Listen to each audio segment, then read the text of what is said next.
Felipe Nasr knows what to do, and he's going to do it in an anniversary year for the captain, Roger Penske. Felipe Nasr and Porsche Penske Motorsport victorious at the Rolex 24. 3 in a row, yes indeed.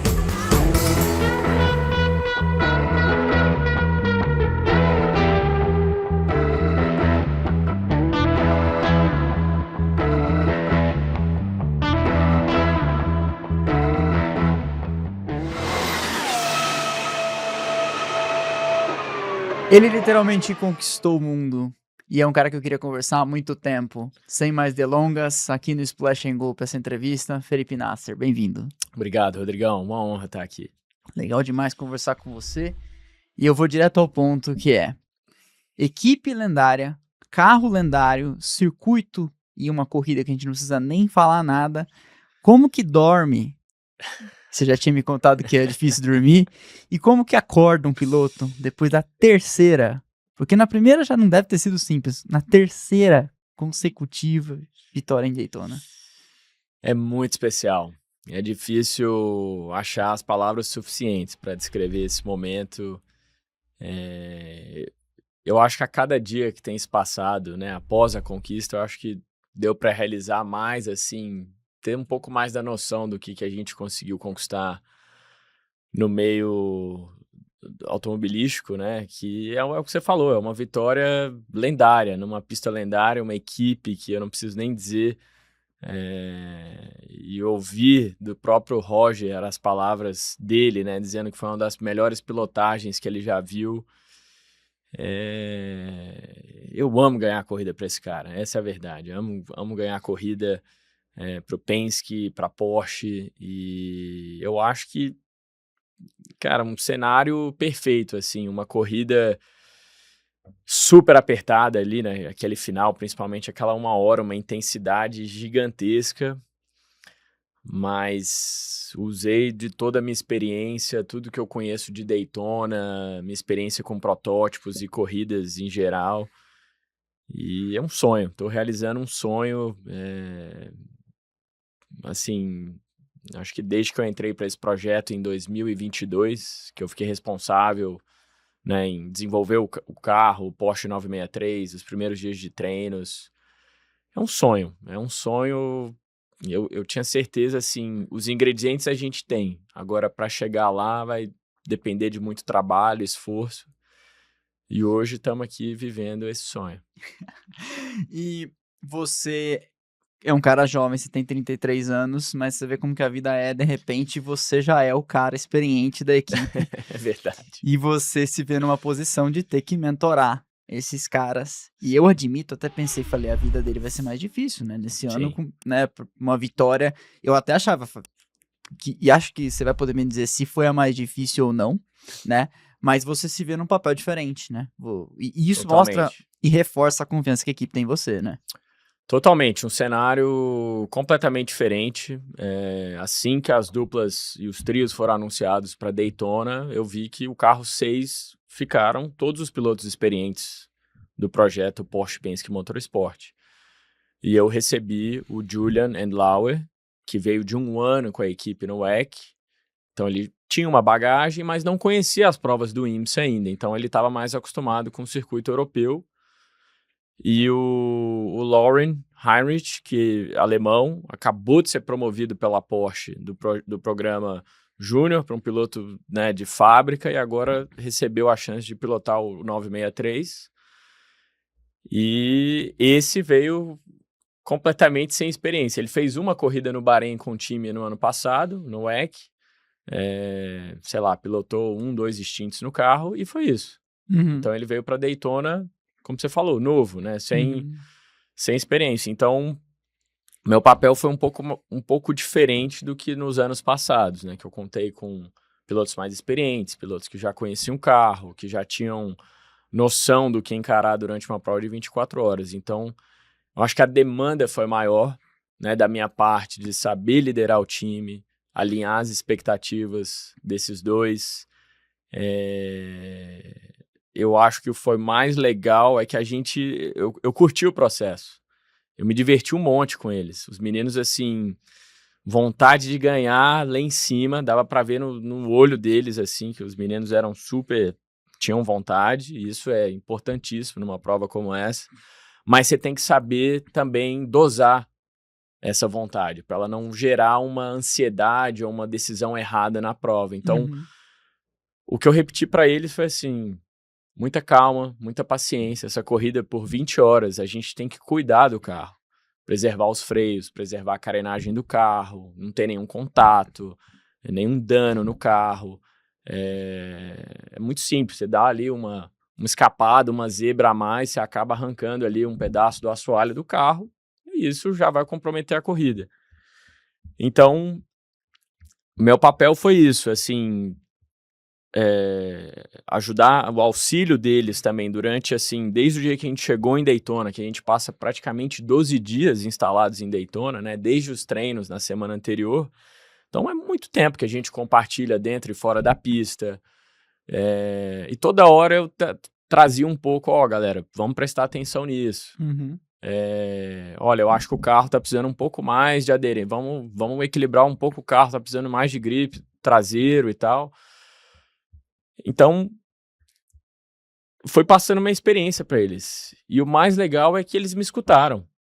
Eles, hora nenhuma, assim, falaram, eu vou mostrar por que eu vim aqui e tal.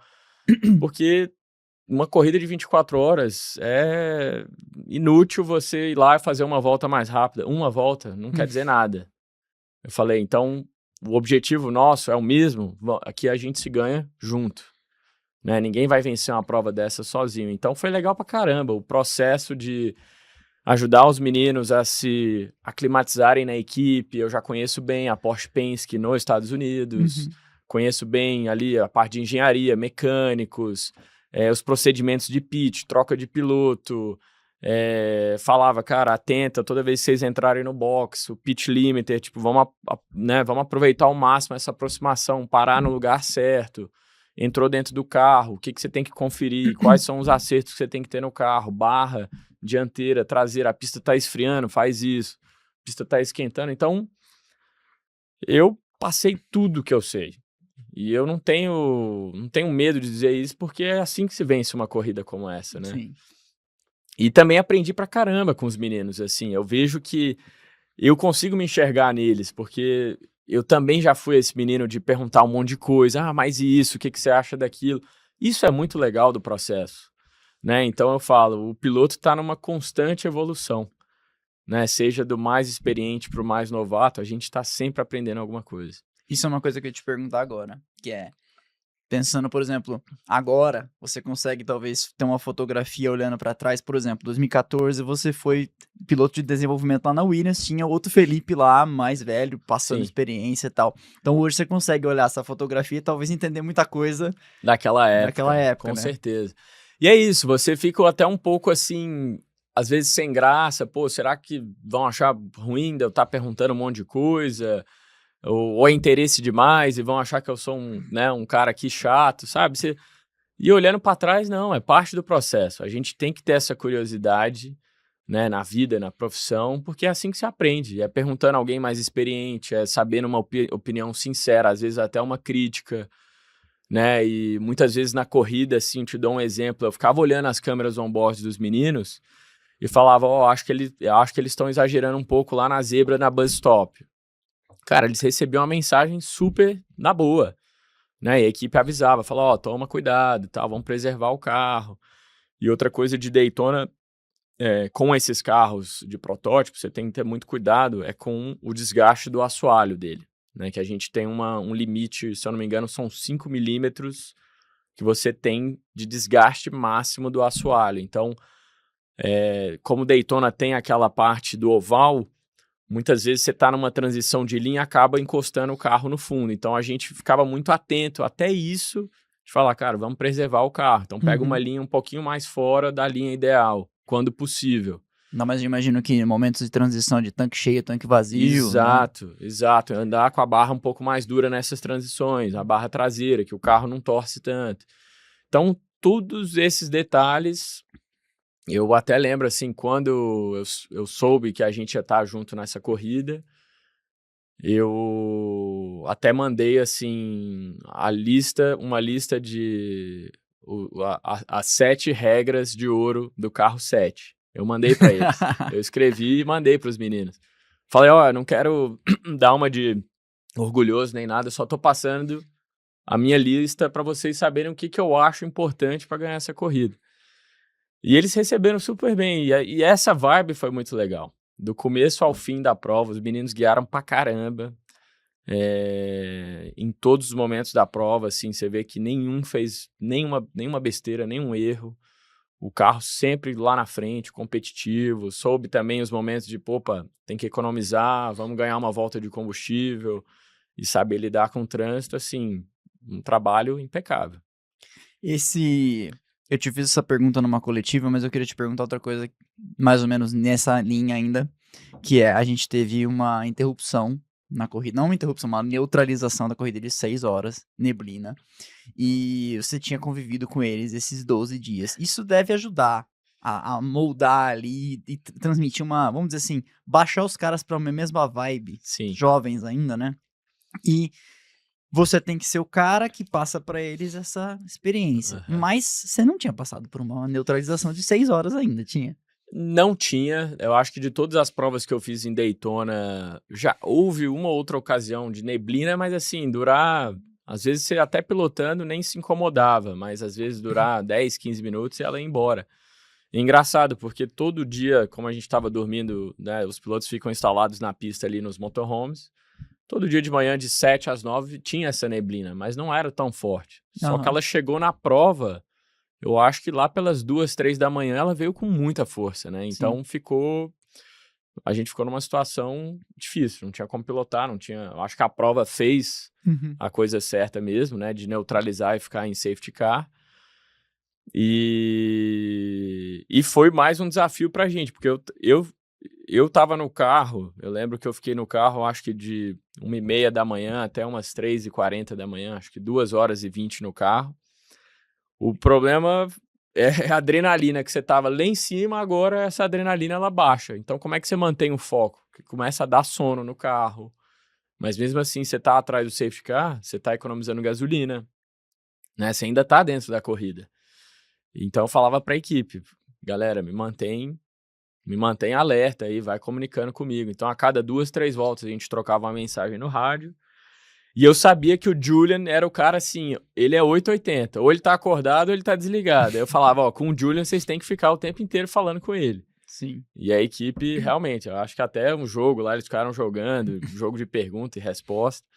E o Lauren não, o Lauren é mais parecido comigo, assim, fazia mais perguntas, assim, da previsão da prova e o que eu achei legal também é que a equipe aproveitou algumas paradas no box durante essa bandeira amarela pra gente olhar a parte inferior do carro, o assoalho, a gente até trocou uma das peças, uma direcionais que estava trincada, olhava os freios, conferia os discos de freio, então a gente aproveitou muita coisa ali para saber, pô, o carro tá em condição, precisa trocar alguma coisa, e assim foi. É isso que eu fico pensando, porque assim, você, piloto, tá acostumado a guiada e manter a concentração, a adrenalina. Esse momento de nem... A corrida não parou. Você não pode perder track position, você tem que ficar... Porque se o adversário para, você tem que estar atento a isso, Sim, a estratégia de vocês. Esse meio termo entre tamo correndo, mas não tamo correndo, deve ser pra cabeça bem complicado, difícil. né? Foi complicado para todo mundo, né? E todo mundo passando a mesma situação de se manter focado na prova e ao mesmo tempo, e aí, o que que vai rolar? Tipo, né? Qual que é a nossa posição real aqui? A gente está economizando combustível e o pessoal, muitos carros aproveitaram para entrar no box e trocar, sei lá, um bico dianteiro, asa traseira e tal. E a gente começou a recalcular, pô, beleza, quantos jogos de pneus a gente vai ter para o final da prova. Isso foi legal, porque a equipe, hora nenhuma, parou de pensar em como executar a prova dali em diante, né? Então, por o lado bom, foi que eu consegui descansar. Acho que uma das primeiras vezes que eu consegui, depois que eu pilotei essas 2h20 na neblina, a gente também recebeu a previsão que a prova só iria recomeçar lá pelas 7 da manhã, então eu falei, ó, agora acho que tá na hora de voltar, fui pro motorhome, bati ali um pratão, falei, agora eu vou descansar. E consegui dormir 1h50, mais ou menos, que já foi melhor que o ano passado. Ano passado eu dormi 35 minutos. E dorme mesmo? Dorme, você apaga. E é a hora que você também tem que saber, falar, cara, eu não tenho mais controle da corrida, eu fiz minha parte, agora passei pro pessoal, pro time, pro outro piloto que tá assumindo o carro. E aí você desliga mesmo, é uma chavinha que você tem que desligar e recuperar, que faz parte do processo. Você saber gerenciar essa energia do corpo, né, tanto sua, né, condição física, mental, emocional pro final da prova é essencial. E falando em final da prova, a gente teve um momento ali de paradeira que não acontece nada e chega na última hora de corrida. Eu mandei mensagem pro seu pai e falei, eu tô assistindo em pé, porque não tem como sentar aqui. E eu fiquei imaginando o pessoal da equipe, sua família, etc. Ninguém, Foi uma honestamente, ficou em paz nesse momento. Não, eu queria poder pegar uma declaração de cada um, o que foi aquela última hora de prova, últimos 15 minutos, 20 minutos. E é isso, a reação das pessoas é, cara, não sabia o que ia acontecer, vai, não vai, o cara chegava, você abria. E a equipe também viveu isso, né? Eu depois falei com o Travis Law, que é meu estrategista, falou, cara, como é que você consegue ficar calmo assim no carro? A gente aqui tava, né, nos nervos para saber o que ia... Mas você fez um excelente trabalho. A equipe toda fez um excelente trabalho, né? Até o meu spotter que fica no rádio, ele toda hora falava, cara, você tá cobrindo a linha muito bem de dentro, o trânsito que você vai pegar vai ser lá na curva 5, já pensa na saída, sabe? Então, eu falo, cara, é um trabalho que eu tô ali no carro, pilotando, sei o que eu tô fazendo, mas a equipe também tava me orientando muito bem. Porque o carro 31 vinha muito rápido naquele final de prova. Eu acho que, na minha opinião, era o carro mais rápido naquele momento da prova, principalmente no calor, eles cresceram muito. E eu focava muito ali no miolo para conseguir dar uma distância, colocar um carro ou outro entre a gente, com o trânsito, né? Mas ele conseguia chegar muito ali, depois da bus stop até a reta principal ali, até a curva 1, ele tirava muito essa diferença. Então, eu ficava nisso, eu tentei me manter focado, volta por volta. Não foi fácil, porque assim, ele falava, cara, ó, faltam 15 voltas, faltam 12 voltas, sabe, parece uma eternidade de dentro do carro. Falando nesse carro que a gente vai conversar aqui sobre o desenvolvimento dele, quão físico é o Hypercar, o protótipo, né? Comparado com outros carros que você já pilotou, GTs, o próprio Fórmula 1, as categorias antes da Fórmula 1, quão físico ele é? Se você fosse comparar, assim, vamos dizer, de igual para igual, no sentido que se for uma corrida sprint, né, o protótipo comparado a um Fórmula 1, talvez não tão físico quanto um carro de Fórmula 1. Porém, quando você coloca em horas acumulativas, cockpit fechado, e varia muito, é isso que eu ia dizer, varia muito, né? O carro fechado tem corridas que, cara, a temperatura passa ali dos 40 graus de dentro do carro. Então, aí exige demais. E se você pegar em horas acumuladas, né, Daytona, por exemplo, eu acho que eu pilotei mais ou menos umas 9 horas totais. E eu acho que a repetição do movimento, ela cansa mais. E você se manter,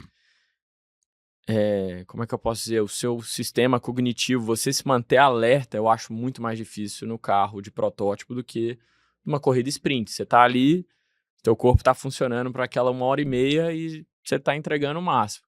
Agora, como é que você faz isso num período de 24 horas? Imagina, você acorda 3 da manhã, vou entrar no carro. O carro tá liderando. Se você não tiver acordado, meu amigo, você vai ficar para trás. Então, eu acho que exige técnicas diferentes de você saber desligar e ligar o corpo, que eu nunca tive essa experiência em carros, né, com corridas sprints, de todas as categorias de base que eu participei, até a chegada da Fórmula 1, que era aquela coisa, né, largou, acabou e foi aquele período, né. Eu acho que gerenciar o corpo, a parte psicológica, né, emocional, o time, esse feedback, mecânico, você fala com todo mundo, né, num período de 24 horas, isso exige muito mais. Nesse caminho do desenvolvimento do 963, como que isso se deu?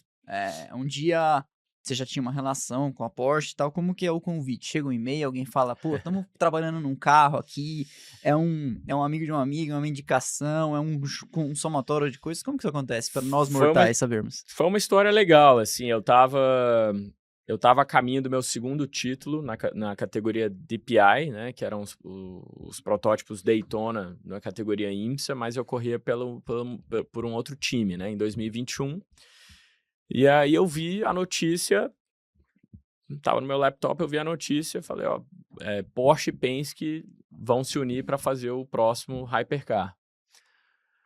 E eu já conhecia o Roger e o Cindric, assim, de vê-los nas corridas do IMSA, porque eles tiveram um time, né, com a Acura, né, na época do DPI, então eu já tinha cumprimentado eles e tal. Eu falei, olha,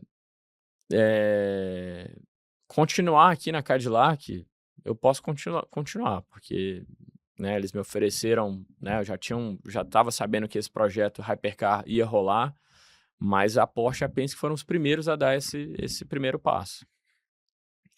Eu falei, quer saber, eu vou mandar um e-mail pro Roger. E, justamente, peguei, escrevi para ele, falei, Roger, parabéns, acabei de ver que vocês estão unindo forças com a Porsche e Penske, queria muito fazer parte da sua organização um dia. Abraços, Felipe. Foi bem direto, assim, não... E ele, sendo Roger, cara, ele respondeu assim, acho que no mesmo dia ele respondeu, falou, Felipe, a gente ainda não está no momento para conversar com os pilotos, caso venha a oportunidade eu vou te avisar. Aí eu, bom, beleza, meu recado foi dado, né? E aí comecei liderando o campeonato, e eu e o Derani, na época, acho que a gente engatou ali uma vitória atrás da outra, tava assim, um ano forte. E aí eu recebo um e-mail do Cindric, né, com o Roger em cópia, falou, Felipe, se você ainda estiver interessado no nosso projeto, vamos conversar, me liga. Aí falei, pronto, agora... Aí liguei pro Cindric, ele falou, a gente vai estar recebendo o pessoal da Porsche aqui, era uma segunda-feira, a gente falou no final de semana, ele falou, segunda-feira eu vou estar recebendo o pessoal da Porsche aqui na Carolina do Norte, você consegue vir, a gente faz uma reunião confidencial aqui e a gente tem interesse sim no seu serviço e a gente quer conversar sobre uma proposta. Aí lá vou eu, né? Peguei o avião e fui para Charlotte, nessa reunião secreta aí que foi numa oficina do próprio Cindric, ele tinha uma oficina dele.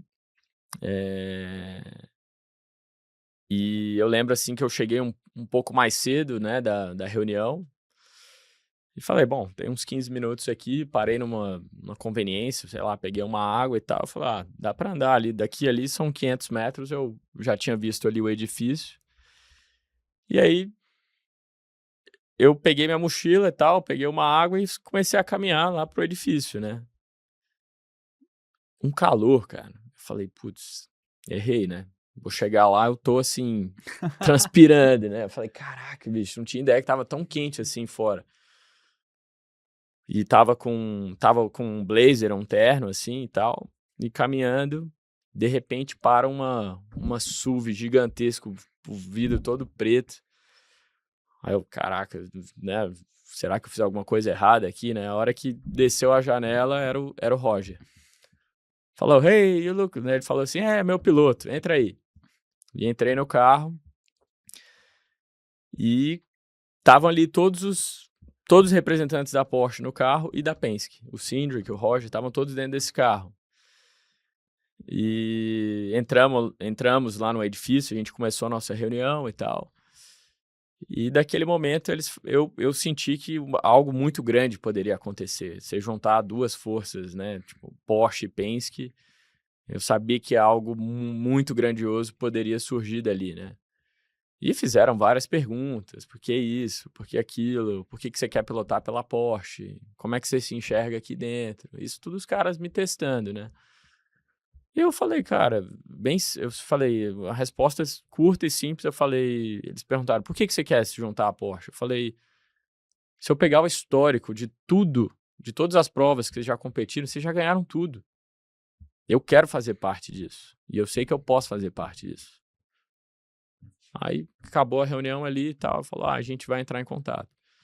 E me ofereceram, na sequência, falaram, Felipe, a gente precisa de alguém no seu perfil para começar a dar início no projeto, os primeiros dias de treino, os primeiros dias de feedback do carro, cockpit, do time, informação. A gente precisa de alguém no seu perfil. Tá aqui o contrato. E aí foi assim. Eu falei, bom, tava procurando algo diferente. Eu falei, essa é uma mega oportunidade e veio na hora certa, né? Então, no meio de 21, tô dentro do projeto. E comecei a desenvolver o carro a partir de 2022. E fiz algumas corridas de GT para Porsche. Inclusive, a primeira prova que eu fiz de GT para eles, eu ganhei Daytona no carro da FAF, que era da classe GTD Pro, né? Mas essa primeira já foi emplacada com a Porsche. Então, você que tá vendo a gente em casa agora, você saiba. Ele manda currículo como nós, os caras respondem, não é o momento ainda. Um dia eu vou mostrar esse e-mail para vocês. E os caras respondem, não estamos no momento, depois rola, tem entrevista, no dia da entrevista o cara ainda se enrosca, tipo, pô, tô transpirando aqui, não vou chegar lá amassado. Cara, é a vida, é a vida. E rola, é igual como todos nós. É isso, a vida é feito disso, das nossas atitudes e... Se a gente acredita num propósito e coloca, acho que se você souber expressar isso bem, lógico, tem a experiência, tem toda essa capacidade por trás, mas veio uma oportunidade na hora certa. E aí tem todo esse desenvolvimento do 963, então assim, acho que é seguro a gente dizer que tem muito de você nesse carro, né? E esse carro, no ano passado ainda fazia WEC, tem outros pilotos, enfim. E eu te pergunto, os outros caras que são pilotos com menos envolvimento no desenvolvimento, chega a haver um intercâmbio, os caras te perguntam, você que já tá desde o começo, como a gente tá tentando pensar esse caminho, aquilo, rola esse intercâmbio, mesmo com a galera que era do WEC e tal? Rola bastante, assim, essas trocas de informações, elas acontecem quase que de imediato, toda semana. Agora mesmo, te dou um exemplo, a gente venceu a prova, alguns dias depois a gente já faz uma reunião com todos os pilotos, toda a parte técnica do time, engenharia, o que foi bom, o que dá para melhorar, sistema do carro, parte de motor, plataforma do carro, aerodinâmica, tudo é conversado, entendeu? E é uma mesa aberta, que a gente fala dos principais pontos, o que precisa melhorar, o que a gente acha que, né, até mesmo assim, se for algo de conforto de dentro do carro,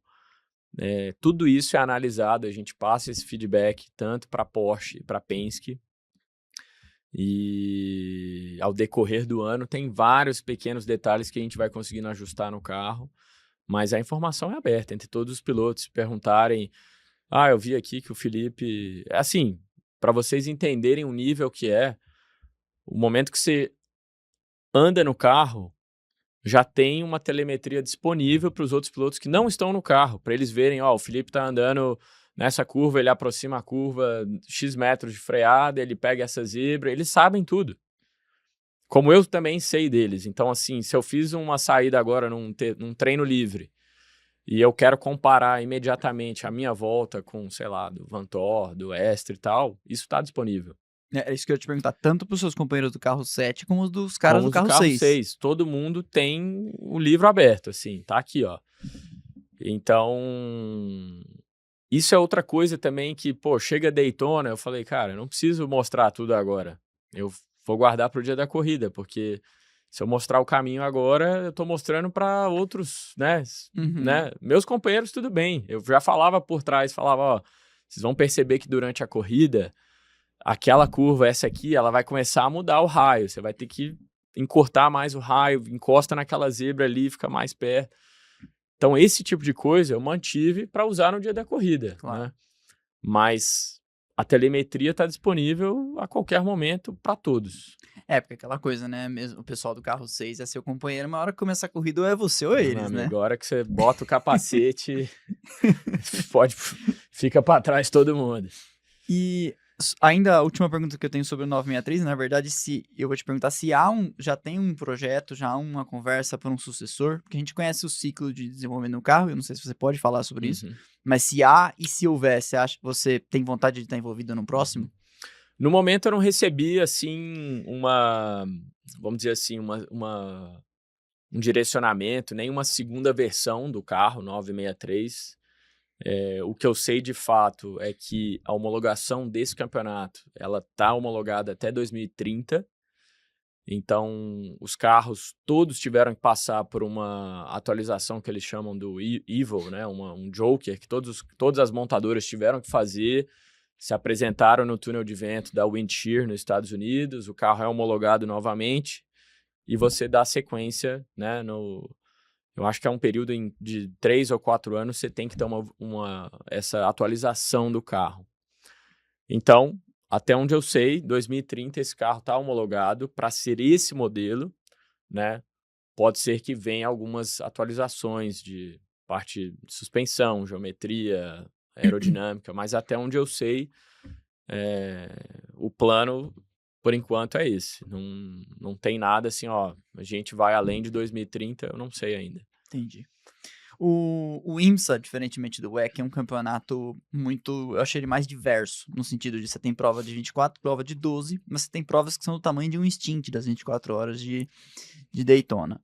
E eu te pergunto, então, como que é setar, a própria cabeça para isso? Porque, né, você joga um outro jogo numa corrida de 24, numa corrida de 2 horas e meia, 3. Com certeza. E aí você ainda tem que falar isso pro seu companheiro de equipe jovem, né? Tipo, queridão, aqui, calma, né? Não vamos tropeçar nas 24, mas também não vamos demorar demais para pegar pesado nas 2 horas e meia, 3. Como que é isso? Isso que eu acho mais incrível do IMSA, de você saber ter um perfil de provas de longa duração e provas médias e provas sprints, né? Que é o calendário, ele abrange tudo. E, sem dúvida, uma prova sprint, ela demanda que você... Assim, a classificação é muito mais importante, você largar na frente, você não cometer nenhum erro, se manter o mais próximo possível do pilotão ali, dos líderes. Já numa prova de endurance, às vezes você tá no pilotão de líder, mas você economizou uma volta a mais do que essa galera toda, no próximo pit você tá na frente. Né? E uma corrida sprint não, ela exige assim, uma relargada. Qualquer posição é um bônus. Né? Então ela tem uma mentalidade um pouco diferente, e isso que eu acho incrível, você saber flutuar nessas dinâmicas que o IMSA exige.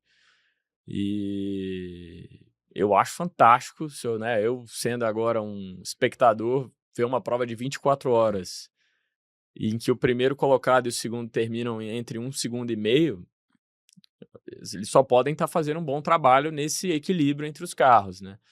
Isso mostra que eu acho que o IMSA é legal por isso. Você nunca vai saber quem de fato tá ali para ganhar a prova. Ela é imprevisível. Né? Às vezes pintam uma bandeira amarela, um carro relarga na frente porque teve mais combustível, ou o cara optou em não parar e agora vai segurar todo mundo. Então isso eu acho incrível do IMSA.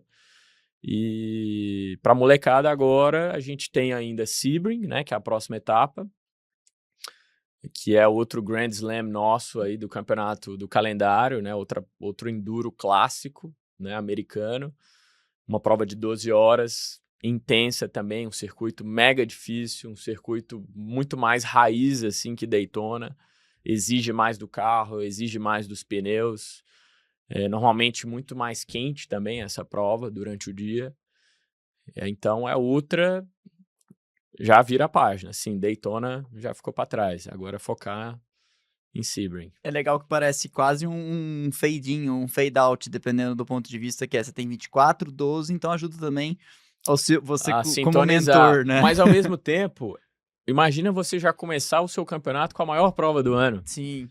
Então, ou você tá preparado ou você não tá. Eu acho isso incrível, porque você pega às vezes um piloto ou uma equipe ali que não tá no ritmo, ele vai pagar esse preço na prova. E já é a maior prova, né? Então, O IMSA, ele requer que a equipe e o piloto estejam preparados já na primeira prova. Sim. Isso é fantástico. E bom, não preciso eu te dizer isso, mas seus companheiros chegando assim numa corrida de 24, acho que esse potencial você já percebeu. Muito, É muito. absurdo, esses caras têm muito potencial. O time é forte, o 7 aí vem pra dar trabalho pra turma. Você andou de praticamente tudo, né? Tanto GT, Hypercar, Fórmula 1, GP2, até chegar lá, enfim. Eu fiz essa pergunta uma vez para um vencedor de Endurance também, para o David Brabham, que tem 2 temporadas na Fórmula 1 igual você. Se você pudesse escolher um carro e uma pista, que não precisa ser necessariamente que você já andou, mas que você tem vontade, que nunca aconteceu, um carro e uma pista, uma combinação que talvez seja impossível. Vamos pensar assim, eu quero andar com o 963 no Interlagos antigo. Sei lá, uma loucura dessas. Um sonho... 2 carros. Vem então. o gênio da lâmpada e fala pra você pode escolher. Um só é sacanagem. Teria que pedir o gênio aí 2 carros. Tá bom. Né? Um seria a McLaren do Senna, talvez de qualquer uma ali, de 88, 89. Circuito. Deixa eu pensar. 88 é V6 turbo, 89 é V10 aspirado. Deixa eu pensar um circuito. Acho que Silverstone.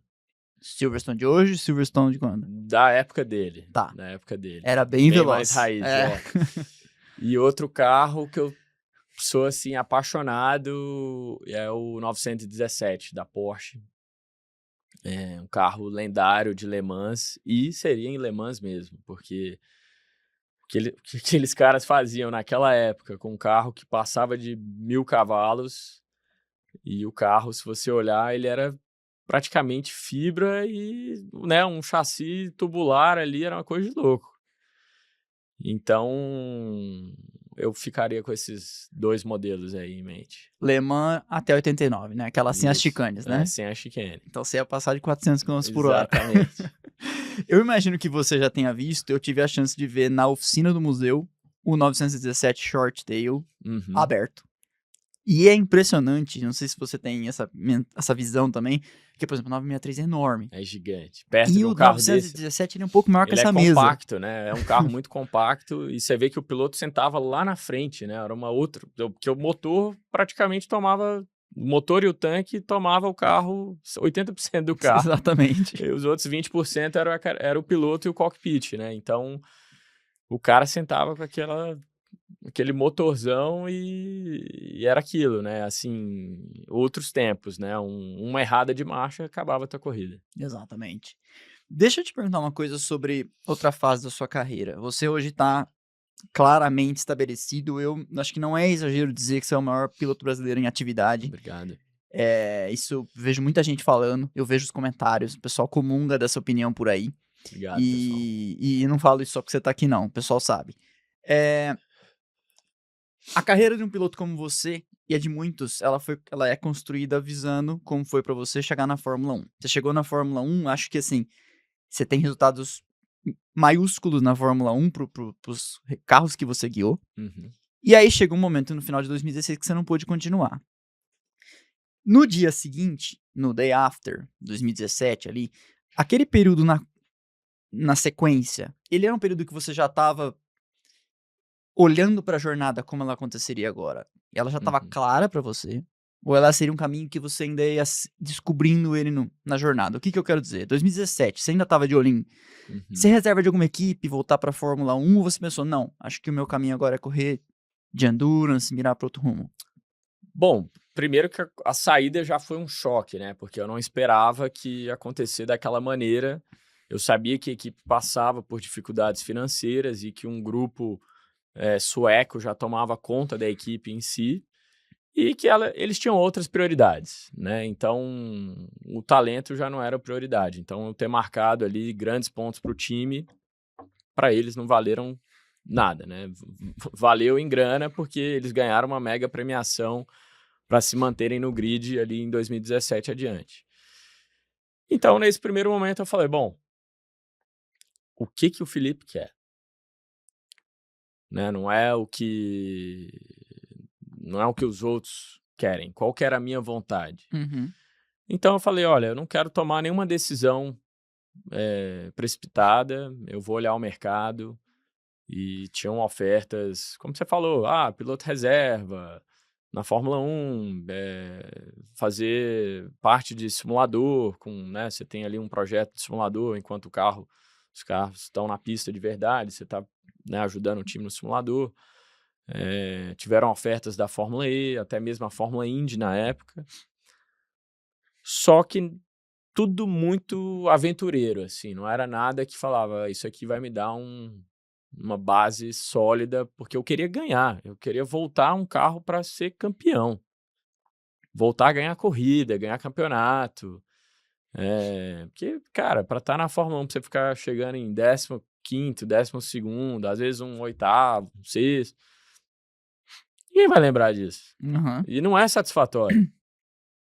Às vezes a grana é satisfatória, mas eu acho que como um currículo de um piloto profissional, de você ter uma carreira sólida, e eu estava pensando em algo muito maior. Então eu comecei a analisar o mercado e, para quem não sabe, eu quando ganhei a Fórmula 3 inglesa em 2011, a Sunoco era nosso fornecedor de combustível e eu ganhei um prêmio via Sunoco para participar das 24 horas de Daytona em 2012. E fiz um 3º lugar com um carro B da época do Michael Shank, não era nem um carro titular, era um carro B, eu fui lá e cheguei em 3º. E ali eu tive a minha primeira experiência numa prova de endurance. E aquilo ficou na minha cabeça. Eu falei, cara, isso aqui foi incrível. E apesar, eu lembro que na época, com os compromissos eu tava ainda, né, Fórmula 2, indo chegar na Fórmula 1, eu não conseguia fazer as provas de endurance, porque sempre batia com algum compromisso que eu tinha na Europa.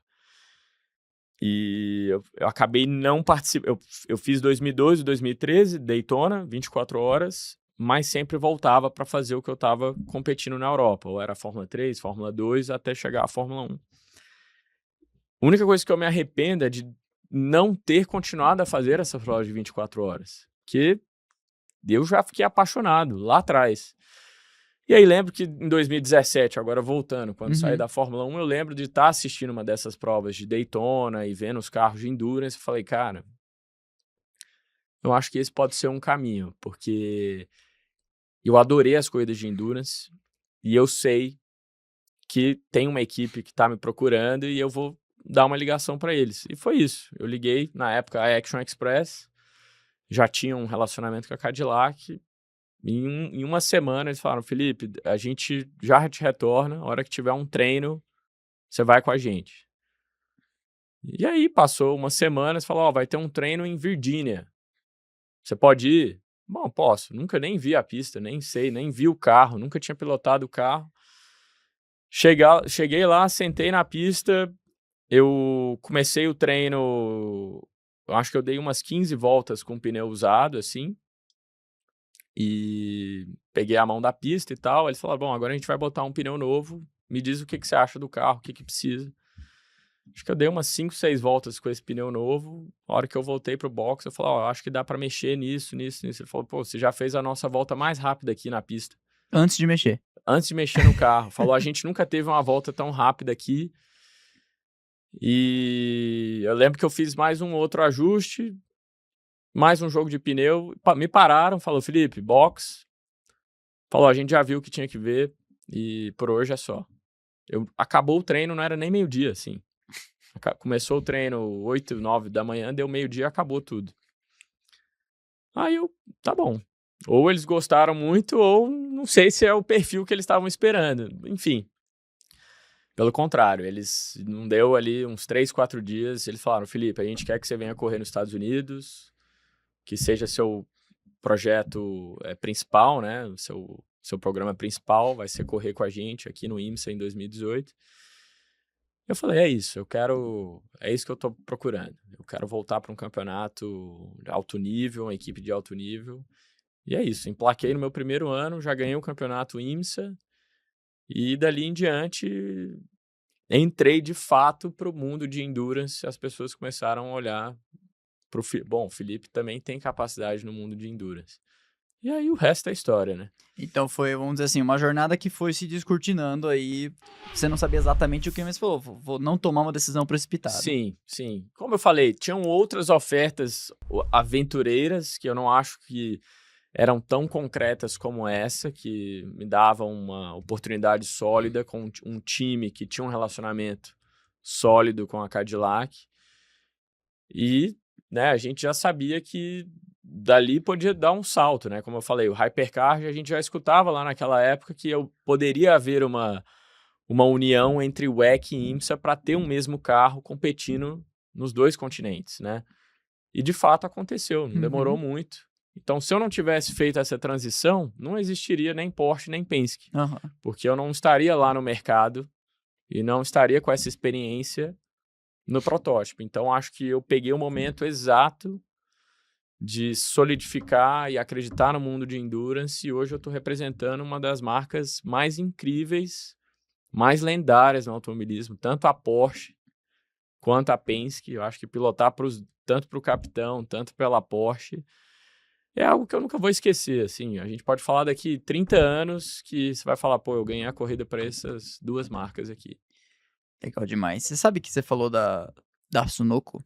Salvo engano, no Museu da Porsche, eu vi o Porsche Penske, o Porsche, o Panzer Porsche que corria no Canam, que era operado pela Penske com o patrocínio da Sunoco. Legal. Outra máquina. Baita. E seria possível a gente fazer um paralelo de que esse cenário, enquanto você estava reconstruindo o rumo, né, que você ficou ali vendo o que ia acontecer, seria quase como um pós-relacionamento, assim, de o que o tempo não cura, mais tempo cura, e daí um pouco parece que o céu abre e, pô, temos um caminho aqui. Olhando para trás agora, eu vejo assim, Rodrigo, que foi, ao mesmo tempo que foi muito incrível, eu vivi os 2 lados da moeda. O que é o jogo da Fórmula 1? Ou você tá numa equipe decente, ou você tá numa equipe que, cara, sempre vai ter um próximo ali procurando um assento, né? E mudou muito a Fórmula 1 do que era 10 anos atrás para agora. Hoje as equipes têm um valuation gigantesco. Naquela época você tinha as equipes penduradas no pescoço, né, procurando grana. Então, muitos pilotos dependiam também de um aporte financeiro. E hoje eu vejo, assim, as equipes mais saudáveis, acreditando mais no talento novamente. Então, ela passa por ciclos, né? Isso não é novo na Fórmula 1. Sim. Você tem fases que, pô, tem recurso sobrando, e tem fases que a Fórmula 1 teve muito difícil também. Sim. Então, infelizmente, foi aquela oportunidade que eu tive na época. E não deixo de dizer que, assim, para mim foi, assim, incrível. Eu consegui resultados incríveis na Fórmula 1 para a condição do que era o meu equipamento, para o que eu tive na época. É uma pena que não tive a oportunidade de dar sequência nisso, né? Mas, então, uma parte de mim eu tive que também desapegar. Eu falei, bom, eu não tenho controle da situação. Eu fiz minha parte, então eu não posso virar vítima disso. Minha vida tem que seguir, né? Eu ainda sou um piloto profissional. Eu saí da Fórmula 1 com 23 para 24 anos. Eu ainda estava assim, pô, eu preciso, né, dar sequência na minha carreira profissional. Então, super, assim, grato pela oportunidade. Hoje, como eu falei, representar a Porsche e a Penske é um privilégio. Igual eu falei no começo do programa, eu tenho vontade de ganhar para o Roger, porque o que esse cara oferece para um time, eu acho que nem as equipes de Fórmula 1 têm ideia, ou têm ideia, sabem do tamanho que é o Roger Penske no cenário automobilístico. Esse cara é uma lenda. E eu tenho vontade de ganhar para esse cara, pela atitude que ele traz, pela disciplina que ele traz, os valores que ele traz como um time. Eu te faço até uma comparação direta. Hoje, na Penske, eu tenho uma qualidade superior técnica de pessoas com quem eu trabalho do que na época que eu trabalhei na Sauber, que era uma equipe de Fórmula 1. Não chega aos pés do nível de qualidade técnica e tudo que essa galera sabe dentro da Penske é muito superior à Sauber. Eu falo para o pessoal da Penske, eles falam assim, você tá falando sério, cara? Isso era Fórmula 1? Eu falei, acredite se quiser. Porque é isso, é o que eu falo, você tem equipe de Fórmula 1 que vão estar sempre ali né, em outro patamar e vão ter equipes que estão tentando buscar esse patamar. E é um jogo muito competitivo. Então, você vai ficar impressionado em ver que tem cenários dentro de equipes Fórmula 1 atuais. Você vai falar, cara, isso aqui é o nível, né? É chocante. Aproveitando, eu ia te perguntar uma mais pra frente, eu vou perguntar essa agora, então. Falando em vontade de vencer pra esse cara. A gente sabe o quanto eles confiam em você. E a gente sabe que de vez ou outra você vai lá no carro deles na Indy, dá uma andadinha. Você, É bom, né? É claro, você é aquele cara que acho que é pra calibrar, sabe? Ó, é aqui, ó. Aqui Esse é o ponto. o ponto estável no universo. Dá uma coceirinha de andar de monoposto de novo pra eles? Ah, dá. Dá vontade, sim. Que você é novo ainda, né? Esse que é o mais legal. O privilégio de você estar numa equipe como a Penske, né, dentro do projeto Porsche Penske, como já teve outras ocasiões de pilotos também que vieram dos V8, né? Você tem um exemplo na própria Indy, né? Pilotos que tiveram pela Penske e têm a oportunidade de pilotar outros carros dentro da organização. Isso é muito legal. E é o meu background, né? Eu sempre pilotei os carros de Fórmula, então, monopostos, né? Eu fiz minha carreira inteira nisso. E é legal saber que, assim, eu sento lá e falo, cara, isso aqui é incrível e eu consigo também.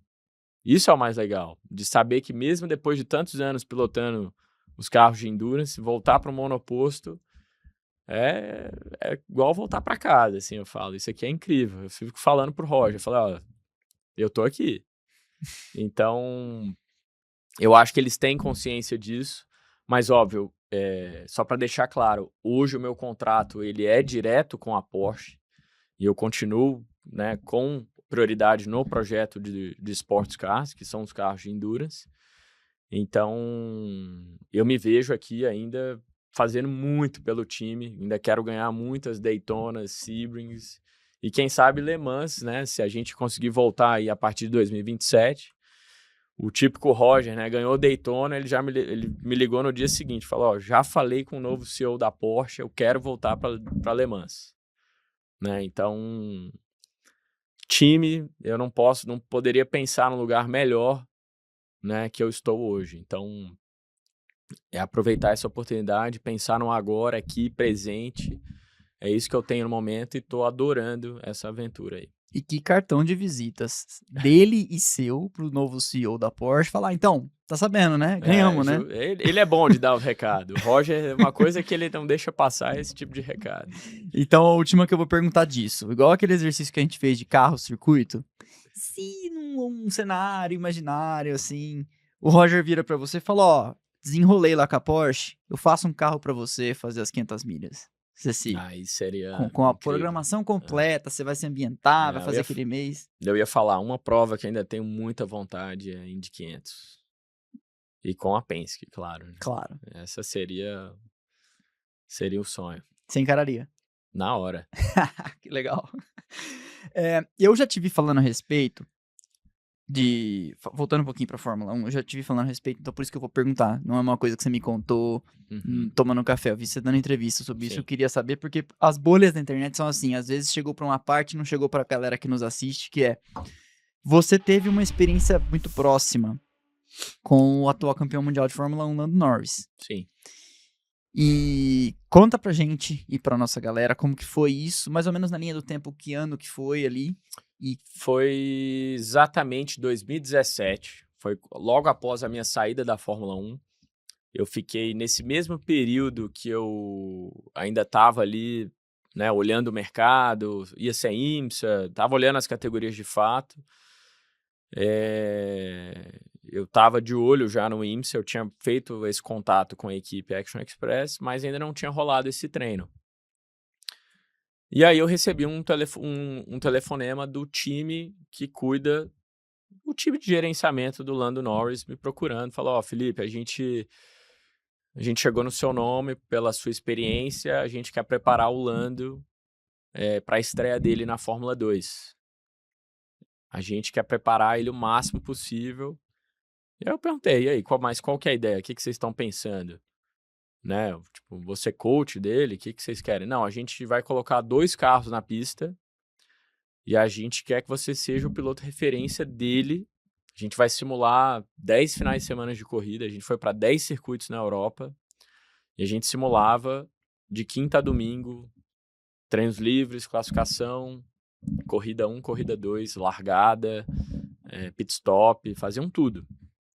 Porque a categoria permite, desde que seja com um carro da geração antiga, você pode fazer isso, pelas regras, né? Eu falei, pô, tô fazendo nada, pô. Tô em casa, tô, né, até para me manter ativo num carro de corrida. Tinha acabado de sair da Fórmula 1, não tinha pilotado nada até então, a não ser simulador e tal. Isso aí era comecinho em 2017? Eu acho que dali de março em diante, de 2017. Eu falei, vamos, eu topo. E aí acertamos os termos e passei uma boa temporada na Europa. A gente ia de circuito em circuito em circuito. E treinando, e eu falei, esse moleque tem total capacidade de ser campeão mundial um dia. Ele sentava no carro, em 3 voltas ele já falava, o carro tá assim, assim, assim, eu preciso disso, preciso daquilo. E então, minha prática ali com ele foi muito mais assim, lapidar a experiência dele nas provas, economizar, saber, porque você vem de uma categoria de base, tipo uma Fórmula 3, Fórmula 4, você não trabalha muito esse lado de saber economizar o pneu para o final da corrida, numa relargada, você vem usando o carro o tempo inteiro durante a prova, né? Já na Fórmula 2, não, você tem que ter uma cabeça um pouco mais, beleza, hora de atacar, hora de defender, qual pneu que eu vou começar a corrida, você tem 2 compostos, enfim, ela já te dá um leque maior. E foi exatamente isso. Meu trabalho foi mostrar para ele o caminho, né, de saber gerenciar uma corrida melhor, saber acertar um carro melhor para uma prova, aprender a largar, aquecer os pneus, preparar o carro para uma relargada. E foi isso. Foi uma experiência completa. E é legal de ver isso, porque por mais que seja, né, sei lá, nem 1% de ter contribuído para ele, né, para mim eu acho que só de ver um menino como o Lando sendo campeão mundial de Fórmula 1 é incrível, né? Eu tive a chance de trabalhar com eles, mantive contato com todo o time dele, e é incrível, cara, que são oportunidades assim, você ter o carro certo, na hora certa, e o piloto preparado, é muito difícil na Fórmula 1 isso acontecer. Então, foi incrível ver ele ganhar esse campeonato. Que legal. E você você tem uma agenda corrida, você tem um campeonato para fazer, corridas longas, mas você ainda acompanha a Fórmula 1? Acompanho de vez em quando, assim, não vou falar que acompanho todo final de semana, porque, né, tô sempre, né, entre viagens, compromissos, eventos, corrida, treinos, mas de vez em quando eu consigo dar uma olhada. Assim, eu não vi nada ainda de 2026, para falar a verdade. Tava focado em Daytona. Claro. Mas de vez em quando eu dou uma olhada, assim, nas corridas. Legal. Você é um cara jovem, mas já tem uma carreira longa. E aí eu te pergunto, você se vê como esses caras que entram pelos 40, pelos 50, correndo de carro? Ou você é um cara que fala assim, não, eu tenho isso aqui que eu quero fazer? É difícil ter essa resposta, porque hoje eu tenho, assim, muita gasolina para queimar e não me vejo saindo pelos próximos 10 anos, no mínimo. Eu quero continuar correndo. E esse que é o legal, o mundo de endurance, ele te dá essa longevidade também, né? Não que você vê, tem exemplos como Alonso, quantos pilotos, né? O Hamilton, quantos pilotos já estão aí no mais alto nível e continuam mostrando, né, qualidade, empenho. Então eu acho que o esporte ele mudou também. A gente hoje tem muito mais recursos em saber cuidar da longevidade, as recuperações pós-corridas.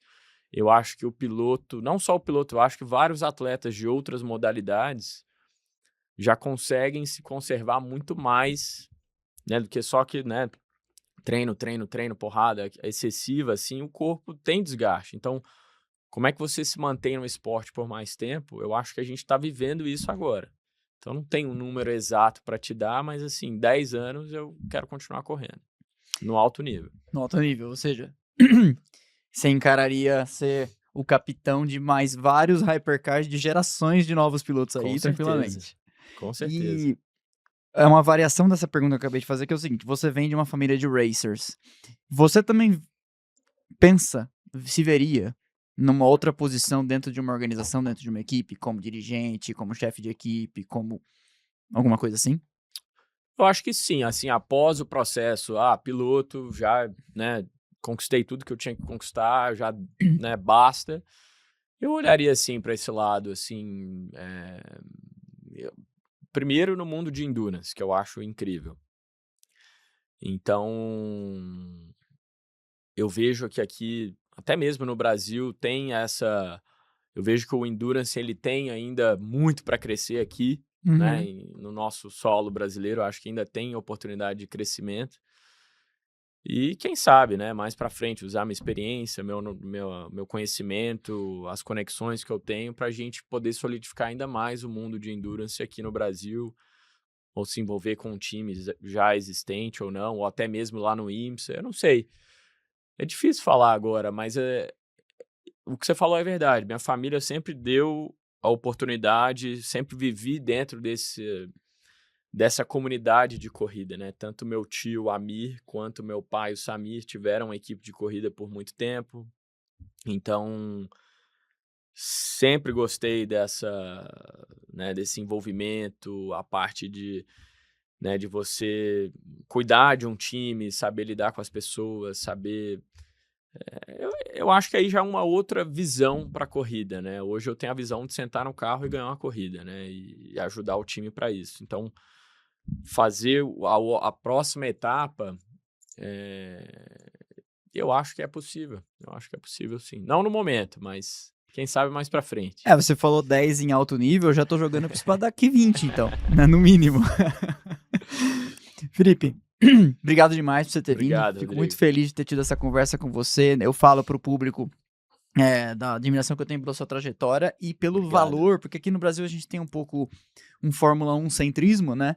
Mas eu falo da importância do que vem acontecendo em outras categorias e acho que, assim, você já mostrou por diversas dimensões a importância do trabalho que você faz. Desejo que você conquiste aí a corrida, aquela corrida muito importante que você gosta. Obrigado, Rodrigão.